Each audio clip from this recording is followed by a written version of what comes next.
ദൈവവും മനുഷ്യനും തമ്മിലുള്ള ബന്ധത്തെക്കുറിച്ചും മനുഷ്യർക്കിടയിലുള്ള ആ ബന്ധത്തെക്കുറിച്ചുമൊക്കെയാണ് ബൈബിൾ തുടരെ ചർച്ച ചെയ്യുന്നത്. നമ്മൾ പലപ്പോഴും കാണുന്നത് ഒരിക്കലും കൂട്ടിമുട്ടാത്ത റെയിൽവേ പാളങ്ങൾ പോലെ ഇങ്ങനെ ദൈവവും മനുഷ്യനും ഇങ്ങനെ പൊയ്ക്കൊണ്ടിരിക്കുന്നു എന്ന് പറഞ്ഞാൽ ആരാധനയും പ്രാർത്ഥനയൊക്കെ നടക്കുന്നു. ഒരു സംഗമം, ഒരാഴമുള്ള ബന്ധം, അതിൻ്റെ പശ്ചാത്തലത്തിലുള്ളൊരു മാറ്റം സംഭവിക്കുന്നില്ല. അപ്പം ആ യാത്രയിൽ, ആത്മീയ യാത്രയിൽ ഉണ്ടാകേണ്ട ദൈവ മനുഷ്യ ബന്ധത്തെക്കുറിച്ച്, ആ പശ്ചാത്തലത്തിൽ മനുഷ്യരുടെ ബന്ധത്തിലുണ്ടാകേണ്ട സ്നേഹത്തെ, ആ സ്നേഹം പ്രകടമാകേണ്ട സ്വഭാവത്തെക്കുറിച്ച് ഒക്കെ നമുക്കൊന്ന് അല്പനേരം ചിന്തിക്കാം.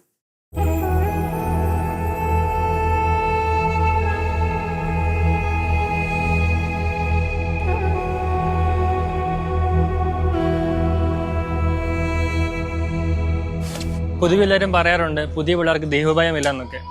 ഒരു ഭയം ഉണ്ടായാൽ അവിടെ ബന്ധമുണ്ടാകുമോ?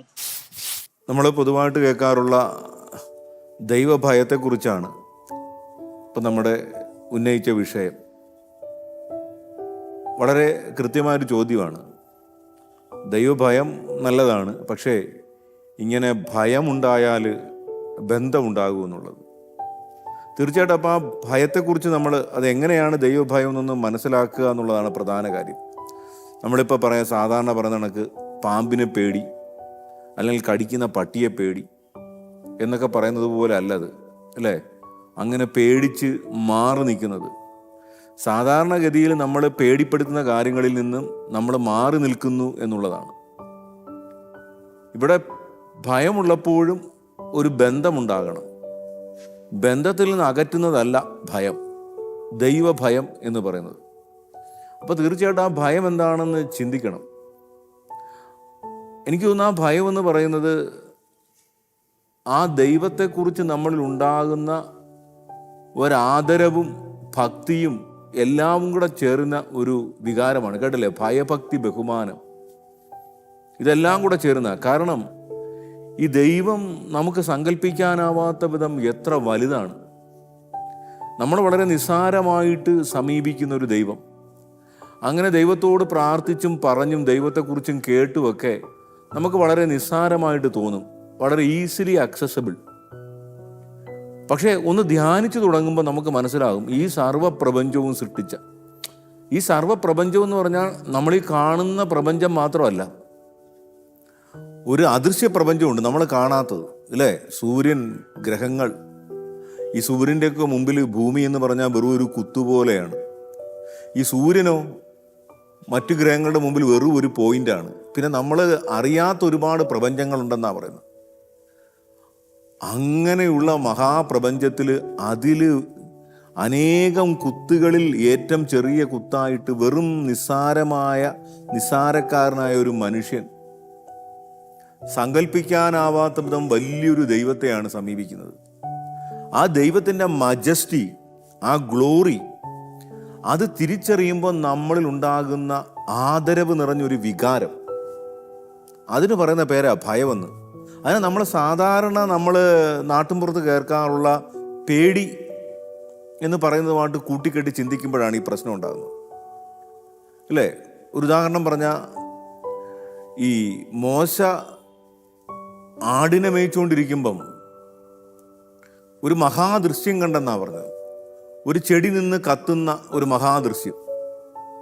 ഇത് കണ്ടിട്ട് മോശ ആ വലിയൊരു കാഴ്ച കണ്ട കണക്ക് അങ്ങോട്ട് പാഞ്ഞെടുക്കുമ്പോൾ ആ എരുതി ചെടിയിൽ നിന്ന് വരുന്നൊരു സ്വരമാണ്, അടുത്തു വരരുത്.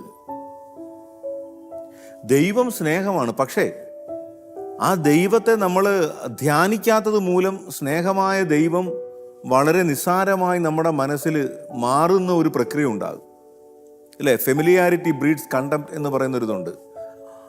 അമിതമായ അടുപ്പം അല്ലെങ്കിൽ നിരന്തരമായ അടുപ്പം ഒരല്പം അകൽച്ചയിലേക്ക് നമ്മളെ കൊണ്ടുപോകും, അതിൻ്റെ ആ വലിപ്പം അറിയാത്തതുകൊണ്ട്. അപ്പോൾ ദൈവം പറഞ്ഞ അടുത്ത് വരരുത്, നീ നിൽക്കുന്ന സ്ഥലം പരിശുദ്ധമാണെന്നറിയണം, ദൈവം ഇവിടെ ഉണ്ട്. ആ നമ്മളിൽ ഉണർത്തുന്ന ആ ഒരു ഭക്തി ബഹുമാനം, ഇതെല്ലാം കൂടെ ചേർത്ത് പറയുന്ന ഒരു വികാരമാണത്, അല്ലേ? എനിക്ക് തോന്നുന്നു വിശുദ്ധ ജോൺ മരിയ വിയാനിയാണെന്ന് തോന്നുന്നു പറഞ്ഞിട്ടുണ്ട്, നമ്മൾ എല്ലാ ദിവസവും അർപ്പിക്കുന്ന ഈ ബലിയുടെ യഥാർത്ഥ രഹസ്യം മനസ്സിലാക്കിയാൽ ആ ബലി പൂർത്തിയാക്കാൻ കഴിയാത്ത വിധം ചിലപ്പോൾ ഒരു പുരോഹിതൻ ഹൃദയം പൊട്ടി സ്തംഭിച്ച് അൾത്താരയിൽ മരിച്ചു വീഴുവെന്ന്. നമ്മൾ ദിവസവും ഇങ്ങനെ ഒരു ടൈം ടേബിൾ വെച്ച് കുർബാന ചൊല്ലിക്കൊണ്ടിരിക്കുന്നു, എല്ലാവരും കുർബാന കാണുന്നു. പക്ഷെ ഒന്ന് ധ്യാനിക്കുമ്പം ഈ വലിപ്പം, ഈ മജസ്റ്റി നമ്മുടെ മനസ്സിൽ നിറയുമ്പോൾ ഉണ്ടാകുന്ന ഒരു വികാരം. ഒപ്പം തന്നെ നമ്മൾ തെറ്റുകളിലൂടെ കടന്നു പോകുമ്പോൾ, ദൈവത്തെ ഉപേക്ഷിച്ച് അങ്ങനെ പോകുമ്പം, ഈ ലോകത്തെ പറ്റിച്ച് പോകുമ്പോൾ ഈ മനുഷ്യരെ എല്ലാം നമുക്ക് വഞ്ചിച്ചു പോകാം. പക്ഷെ അവസാനം ഒരു അന്ത്യവിധി ഉണ്ടെന്ന് ബൈബിളിൽ വായിക്കും. എല്ലാം ദൈവം കാണുന്നു, അറിയുന്നു. ആ ദൈവത്തോട് നമുക്കൊരു അക്കൗണ്ടബിലിറ്റി ഉണ്ട് എന്നൊക്കെ മനസ്സിൽ സൂക്ഷിക്കുന്നത്, അതിനും ദൈവ ഭയം എന്ന് നമ്മൾ പറയും. യഥാർത്ഥ നീതി നടപ്പാക്കുന്ന ഒരാൾ. പക്ഷെ ഇതിൻ്റെയൊക്കെ അർത്ഥം നമ്മൾ സാധാരണ ചെറുതാക്കി ചിന്തിക്കുന്ന പോലെ, ഇന്ന് രാവിലെ പ്രാർത്ഥിച്ചില്ല, അതുകൊണ്ട് വണ്ടി ഓടിച്ചുകൊണ്ട് പോയ എൻ്റെ വണ്ടി ഒന്ന് ഒരഞ്ഞു, ഇന്ന് രാവിലെ പ്രാർത്ഥിക്കാഞ്ഞോണ്ടാണ്, അല്ലെ പള്ളിയിൽ പോകാഞ്ഞോണ്ടാണ്. ഈ നമ്മൾ ചെയ്യുന്ന തെറ്റുകൾക്കൊക്കെ ഇങ്ങനെ കണക്ക് വെച്ച് നമ്മളിങ്ങനെ വഴിയരികത്തും യാത്രാസ്ഥലത്തും ഒക്കെ ഇട്ട് പീഡിപ്പിക്കാൻ നിൽക്കുന്ന ഒരാളാണ്. അതുകൊണ്ട് ദൈവത്തെ ഒന്ന് സുഖിപ്പിച്ച് നിർത്തണം എന്ന് വിചാരിച്ച് ഇങ്ങനെ ടെൻഷൻ അടിച്ച് നടക്കുന്നതല്ല ഈ പേടി എന്ന് പറയുന്നത്. അതല്ല ദൈവഭയം. കുറെ കൂടെ അത് സ്നേഹത്തിൻ്റെതാണ്. ഇത്രയും വലിയ ദൈവം എൻ്റെ പ്രാർത്ഥന കേൾക്കാനും എൻ്റെ ധ്യാനത്തിന് മുമ്പിൽ തെളിഞ്ഞു വരാനും ആ ദൈവം മനുഷ്യനായി വരാനും ഒക്കെ ഇടയായെങ്കിൽ എത്ര വലിയ സ്നേഹമാണത്. ആ സ്നേഹത്തെ ആദരവോടെ കാണണ്ടേ? അതാണ് ദൈവഭയം. ഉദാഹരണത്തിന് വീട്ടിലെ അപ്പനെ കുറിച്ച് തന്നെ എടുക്കൂ. അപ്പനെ എപ്പോഴും പേടിച്ചിരിക്കേണ്ട കാര്യമില്ല മക്കള്. മറിച്ചൊരു തെറ്റ് ചെയ്താ എന്നെ ഇത്രമാത്രം സ്നേഹിക്കുന്ന അപ്പൻ ദുഃഖിക്കും. ആ അപ്പന് വിഷമമുണ്ടാകരുത് എന്ന മനസ്സിൻ്റെ ജാഗ്രത ഭയമാണ്. എൻ്റെ ഒരു കൈപ്പിഴ വന്നാൽ ഇത്രമാത്രം സ്നേഹമുള്ള അപ്പൻ ദുഃഖിക്കും. ആ അപ്പനെ വലിയ ശ്രദ്ധയോടെ കരുതണം. ഇതിനെയൊക്കെയാണ് നമ്മൾ ഈ ദൈവഭയം എന്ന് മനസ്സിലാക്കേണ്ടത്. അല്ലാതെ നമ്മൾ സാധാരണ ചിന്തിക്കുന്ന പോലെ ഇല്ലേ, എനിക്ക് ജോലി കിട്ടാത്തത് എന്താ, പലരും പറഞ്ഞ് എൻ്റെ അടുത്ത് അവിടെ പോയി ഞാൻ പ്രാർത്ഥിച്ചില്ല, അവിടെ പോയില്ല, അതുകൊണ്ട് ജോലി കിട്ടിയില്ല. കണ്ട, കർത്താവ് പണി തന്നു. ഇങ്ങനെ പണി തരുന്ന ഒരാളായിട്ട് ദൈവത്തെ കണ്ട് പേടിക്കുന്നതല്ല. അങ്ങനെ ആകുമ്പോൾ നമ്മൾ ബേസിക്കലി ദൈവത്തെക്കുറിച്ച് തന്നെ തെറ്റായിട്ട് ചിന്തിക്കുകയാണ്. ആ ദൈവത്തിൻ്റെ വലിപ്പത്തെക്കുറിച്ചുള്ള ധാരണയാണ്. വലിയവനായ ദൈവം, വലിയവൻ എന്നൊക്കെ പറയുമ്പോഴും നമ്മുടെ വാക്കുകളുടെ പരിമിതിയാണ്, അങ്ങനെ പറഞ്ഞു തീർക്കാൻ പറ്റുന്നതല്ല. ആ മഹാദൈവം എത്ര വലിയ സ്നേഹത്തോടെയാണ് നമ്മളോട് പെരുമാറുന്നത്. ആ സ്നേഹത്തോട് നമ്മൾ എങ്ങനെ പ്രത്യുത്തരിക്കും? ഇങ്ങനെയുള്ള വിചാരങ്ങളുടെ ആകെ തുകയാണ് ഈ ഭയം എന്ന് പറയുന്നത്. അപ്പം ഇങ്ങനെയുള്ള വിചാരങ്ങളെല്ലാം ഉണ്ടാകുമ്പോൾ ആ ദൈവത്തോടുള്ള ആത്മാർത്ഥമായ സ്നേഹം ഉടലെടുക്കും. ആ സ്നേഹമാണൊരു ബന്ധം. നമ്മൾ പറയുന്ന മറ്റൊരു തരത്തിലുള്ള ഭയമാണെങ്കിൽ ഭയന്ന് മാറാനേ പറ്റൂ. ആദരവ് നിറഞ്ഞ, സ്നേഹം നിറഞ്ഞ, വിനയം നിറഞ്ഞ ആ ഭയം യഥാർത്ഥത്തിൽ ഒരു ബന്ധത്തിലേക്ക് നമ്മളെ കൊണ്ടുപോകുന്നത് തന്നെയാണ്. അങ്ങനെ അടുക്കുന്തോറും നമുക്ക് മനസ്സിലാകും ഈ വലിയ ദൈവം എത്ര ചെറുതായി നമ്മളോട് പെരുമാറുന്നു. അതിനനുസരിച്ച് വളരെ ആർദ്രമായൊരു ബന്ധം നമ്മൾ രൂപപ്പെടുത്തിക്കൊണ്ടേയിരിക്കും. അങ്ങനെയാണ് അതിനെ മനസ്സിലാക്കേണ്ടത്.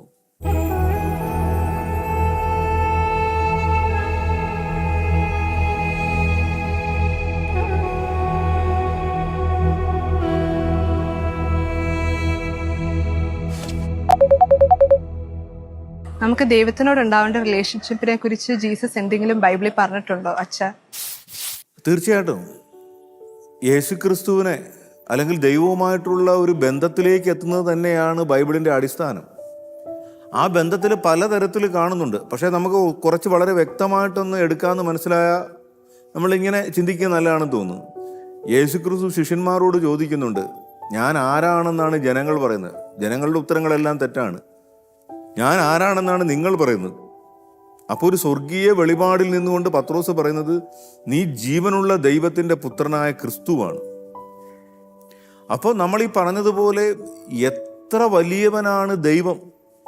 യേശുക്രിസ്തുവിനെ അവർ മനസ്സിലാക്കിയത് എത്ര വലിയവനായിട്ടാണ് ആ സ്വർഗീയ വെളിപാടിലൂടെ. നീ ജീവനുള്ള ദൈവത്തിന്റെ പുത്രനായ ക്രിസ്തുവാണ്.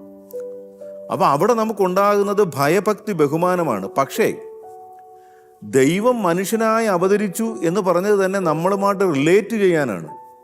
അല്ല, നമ്മളിൽ നിന്ന് ബന്ധമില്ലാതെ അകന്നു നിൽക്കുന്ന ഒരാളാണ് ദൈവമെങ്കിൽ പിന്നെ ഈ ക്രിസ്മസിനൊന്നും അർത്ഥമില്ല. പിന്നെ നമ്മൾ ബൈബിൾ അങ്ങോട്ട് വായിച്ച് പോകുമ്പോൾ മനസ്സിലാകുന്നത് എന്താ? യേശുവും ശിഷ്യന്മാരും ഇങ്ങനെ ഒരുമിച്ച് യാത്ര ചെയ്ത് പോകുന്നതാണ് അല്ലേ.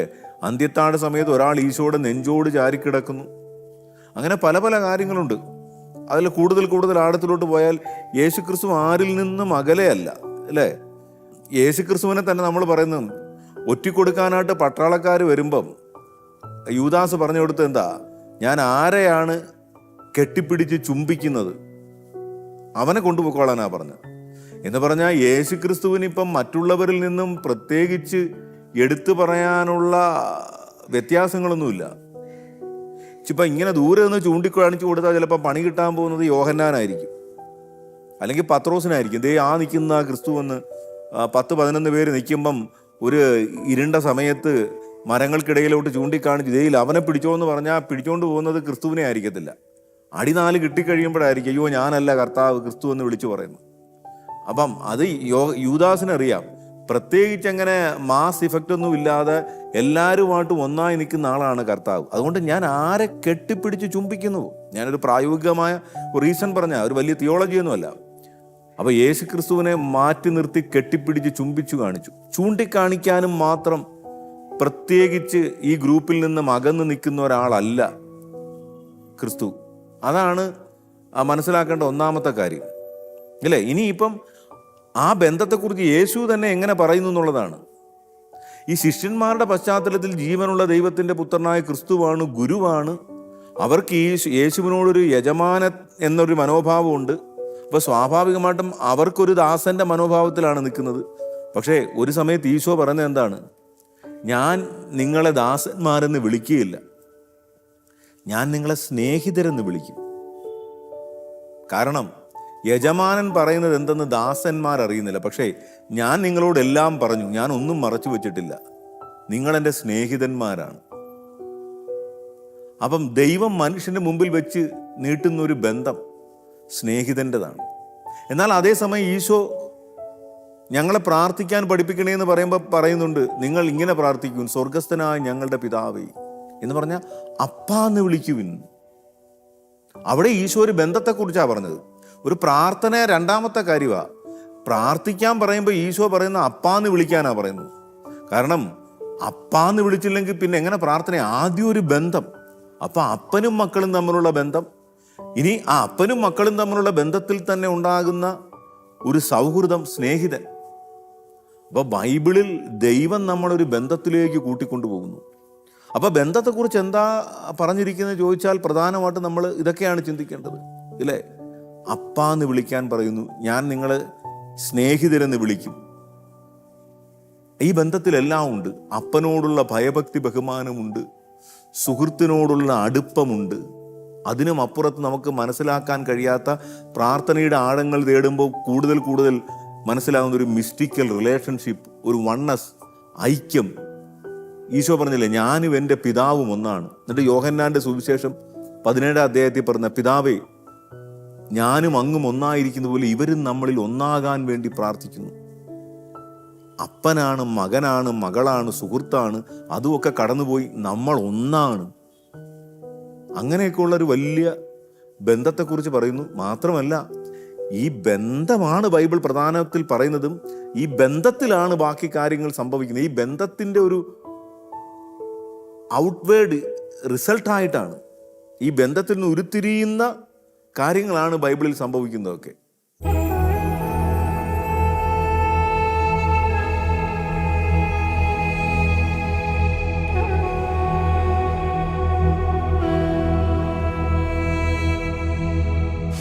മക്കൾക്ക് മാതാപിതാക്കളോടുള്ള ബന്ധം ഒരു സൗഹൃദത്തിൻ്റെതാണെന്ന് പറഞ്ഞാൽ എന്തെങ്കിലും തെറ്റുണ്ടോ?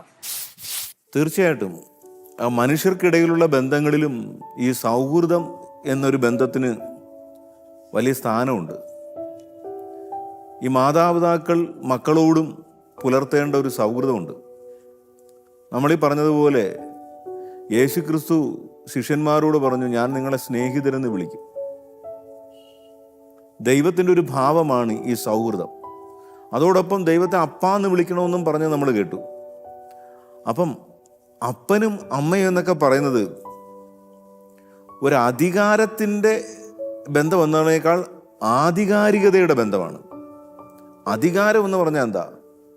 എനിക്ക് എൻ്റെ മക്കളാണ്, അപ്പം എനിക്ക് അവരുടെ മേൽ അധികാരമുണ്ട്, അതുകൊണ്ട് ഞാൻ പറയുന്നത് അനുസരിക്കണം, ഞാൻ പറയുന്ന കണക്ക് തന്നെ നടക്കണം. ആ അധികാരമല്ല, മറിച്ചൊരു ആധികാരികത, ജീവിതത്തിൻ്റെ ആധികാരികത. ഞങ്ങൾ ദൈവത്തിൽ വിശ്വസിച്ചു, ദൈവികമായി ജീവിക്കുന്നു. ആ ജീവിതത്തിൻ്റെ ആധികാരികത കൊണ്ട് മക്കളോട് അവർ സംസാരിക്കണം. സാധാരണ നമ്മൾ എല്ലായിടത്തും കാണാറുള്ള ഒരു കോൺഫ്ലിക്റ്റാണ്. മാതാപിതാക്കൾ അവർക്ക് മക്കൾക്ക് വേണ്ടി ചെയ്തതിൻ്റെ കഷ്ടപ്പാടിൻ്റെ കണക്ക് പറഞ്ഞും ഒക്കെ ഇവരെ ഇങ്ങനെ ഒരു ഇമോഷണൽ ബ്ലാക്ക് മെയിലിങ്ങിൽ നിർത്താൻ ശ്രമിക്കുന്നത്. അവരങ്ങനെ ഉദ്ദേശിക്കുന്നില്ലെങ്കിൽ എല്ലാവരും പറയുന്നത് കഷ്ടപ്പെട്ട കണക്കുകൾ, ഇല്ലേ, നൊന്ത് പ്രസവിച്ചതിൻ്റെ കണക്കൊക്കെ പറയും. അതൊന്നും കുട്ടികളൊന്നും മൈൻഡ് ചെയ്യാൻ പോകുന്നില്ല. അതിനിപ്പോൾ ഞാനെന്ത് ചെയ്യണമെന്ന് അവർ ചോദിക്കും. അല്ലെങ്കിൽ കുറേ കാശ് ചിലവാക്കി പഠിപ്പിച്ചു. സ്നേഹമുണ്ടെങ്കിലും മാതാപിതാക്കൾ ഇതൊക്കെ പറഞ്ഞുകൊണ്ടിരിക്കും. അപ്പോൾ ഇതൊക്കെ ബന്ധത്തിൽ അറിയാതെ കയറുന്ന ഒരു അവകാശവും അധികാരവുമാണ്. പക്ഷെ ബന്ധത്തിൽ ആദ്യമായിട്ട് നമ്മൾ മനസ്സിലാക്കേണ്ട കാര്യം, ഓരോ മാതാപിതാക്കളും മനസ്സിലാക്കേണ്ട കാര്യം, സത്യത്തിൽ നിങ്ങൾക്ക് കുഞ്ഞുങ്ങളില്ല എന്നുള്ളതാണ്. കുഞ്ഞുങ്ങളില്ല എന്ന് പറയുമ്പോൾ പിന്നെ ഈ കാണുന്ന എന്താ? അത് ദൈവത്തിൻ്റെ കുഞ്ഞുങ്ങളാണ്. ദൈവം തൻ്റെ മക്കളെ നിങ്ങളെ ഏൽപ്പിക്കുന്നു. ഇപ്പം നമ്മൾ തിരുക്കുടുംബത്തിൻ്റെ കാര്യം പറയുന്നില്ലേ? പരിശുദ്ധാത്മാവിൻ്റെ ദൈവപിതാവിൻ്റെ മകനെ നസറത്തിലെ ജോസഫിനും മറിയയ്ക്കും ഏൽപ്പിച്ചു. എല്ലാം ദൈവത്തിൻ്റെതാണെങ്കിൽ നിങ്ങളുടെ മക്കളും ദൈവത്തിൻ്റെതാണ്. ആ ദൈവത്തിന് വേണ്ടി മക്കളെ വളർത്തുന്നു എന്നൊരു ജാഗ്രതയും ശ്രദ്ധയും ഉണ്ടാകണം. ഒരു സൗഹൃദത്തിൻ്റെ ബന്ധത്തിലേക്ക് കടക്കാതെ, ഈ സൗഹൃദത്തിൻ്റെ ബന്ധം എന്ന് പറഞ്ഞാൽ എന്താ? നമ്മൾ സാധാരണഗതിയിൽ പറയും വാടാ പോടാ റിലേഷൻഷിപ്പ് എന്ന് പറയും. ഈ വാടാ പോടാ റിലേഷൻഷിപ്പ് എന്ന് പറയുമ്പം അപ്പനെയും അമ്മയും പേരിട്ട് വിളിക്കുന്നതോ അല്ലെങ്കിൽ വാടാ പോടാ എന്ന് പറയുന്നതല്ല. ഒരു സമത്വത്തിൻ്റെ റിലേഷൻഷിപ്പ്. ആരും വലുതല്ല ചെറുതല്ല. സുഹൃത്തുക്കളോട് എന്തും പറയാം, എന്തും ഷെയർ ചെയ്യാം. പക്ഷേ ഈ സൗഹൃദം നഷ്ടപ്പെട്ട് കഴിഞ്ഞാൽ പിന്നെ അപ്പൻ വലുതായി, അമ്മ വലുതായി, മക്കൾ ചെറുതായി. അവിടെ അനാവശ്യമായ ഒരു ഗ്യാപ്പ് ഉണ്ടാകുന്നു. ഈ സൗഹൃദത്തിൽ നിന്ന് അങ്ങോട്ടും ഇങ്ങോട്ടും ഹൃദയത്തിന് ഒരു ഒഴുക്കുണ്ട്. ആ സൗഹൃദം ഉണ്ടാകണമെങ്കിൽ എല്ലാ ബന്ധത്തിലുള്ള ഒരു അധികാരം നമ്മൾ കുറയ്ക്കണം. ഈ അധികാരം ഉണ്ടാകുന്നത് എന്താണ്?